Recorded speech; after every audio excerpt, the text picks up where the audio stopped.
பாரம்பரிய சமையல்ல கம்பை வச்சு சட்னி எப்படி பண்றதுன்னு செய்து காட்டுறேன். நம்ம எத்தனையோ சட்னி செய்திருக்கோம். இன்னைக்கு கொஞ்சம் வித்தியாசமா இருக்கட்டுமேனு நான் கம்பை வச்சு ஒரு சட்னி செய்து காட்டுறேன். அதை பார்க்கலாம். கம்பு சட்னி பண்றதுக்கு கம்பு ஒரு சின்ன கப்புட்ட ஒரு கப்பு எடுத்திருக்கேன். இந்த ஒரு கப்புக்கு 3/4 கப்பு கடலைப்பருப்பு. பாருங்க, கடாயை அடுப்புல வச்சுட்டேன். இப்போ கம்பை ஃபர்ஸ்ட்ல வறுத்துக்குருவோம். எண்ணெய் விடாம கம்பை வறுத்துக்குருவோம். பாருங்க, கம்பு நல்லா வறுக்கும் போது படபடன்னு பொரியும். அந்த டயத்துல நம்ம எடுத்துடணும். கம்பு வறுத்தது போதும். அடுத்து நம்ம கடலைப்பருப்பு வறுத்துக்குவோம். கடலைப்பருப்பை கொஞ்சம் எண்ணெய் விட்டு வறுத்துக்குவோம். எண்ணெய் நான் கடலெண்ணெய் தான் விடுறேன். கடலெண்ணெய் விட்டுக்கோங்க, செக்கெண்ணெய். நம்மளுக்கு கடலெண்ணெய்னா கொஞ்சம் டேஸ்ட் இருக்கும், அதுக்காக கடலெண்ணெய் விடுறேன். கடலைப்பருப்பு கடலைப்பருப்பை எண்ணெயில வறுத்துக்கணும்.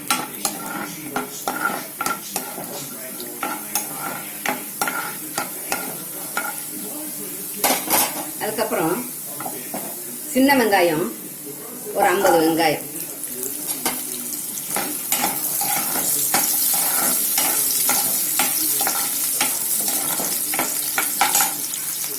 புளி சிறிதளவு, ஒரு கொட்டை புளி தான், ஒரு கொட்டை அளவு தான், அதை எடுத்து அதையும் போட்டுருவோம்.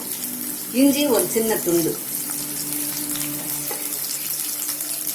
பூண்டு ஒரு 6 பூண்டு பல்லு,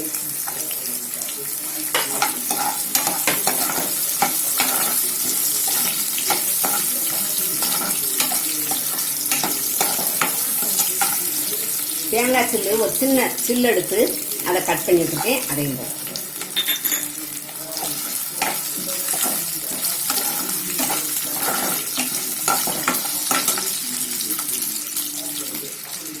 அவங்கவுங்க காரத்துக்கு தகுந்த மாதிரி வத்தல் எடுத்துக்கோங்க. இது காரம் இல்லாத வத்தல், அதனால நான் கூட ஒன்று எடுத்திருக்கேன். காரத்துக்கு தகுந்த மாதிரி நீங்க வத்தல் எடுத்துக்கோங்க.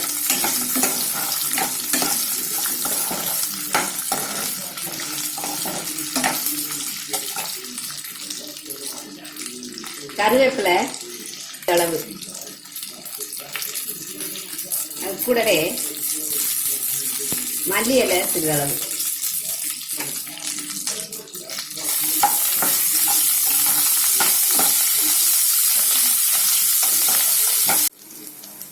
பாருங்க. லாஸ்ட்ல இது கூடவே கம்பை கொட்டிடுங்க.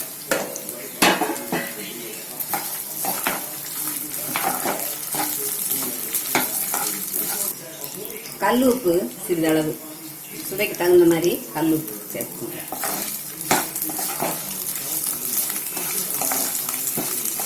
வதக்கினது போதும். இப்ப ஆற விட்டு மிக்சியில ஓட விட்டு நம்ம விழுதா எடுத்துக்கணும். பாருங்க, இப்ப நம்மளுக்கு கம்பு சட்னி ரெடி ஆயிடுச்சு.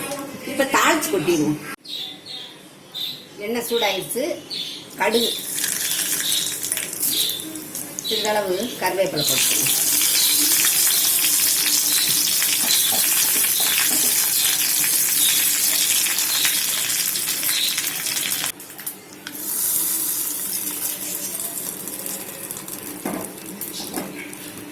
கம்பு சட்னி இப்ப நம்மளுக்கு ரெடி ஆயிடுச்சு. பாருங்க, இப்ப நம்மளுக்கு கம்பு சட்னி ரெடி ஆயிடுச்சு. கம்பு சட்னி இட்லி, தோசை, சப்பாத்தி, பூரி எது கூட தொட்டு சாப்பிட்டாலும் ரொம்ப அருமையா இருக்கும். நான் இன்னைக்கு இட்லி அவிச்சு வச்சிருக்கேன். நீங்களும் இதே மாதிரி வீட்டுல செய்து சாப்பிட்டு பார்த்துட்டு உங்க ஃபீட்பேக் எழுதுங்க. நன்றி.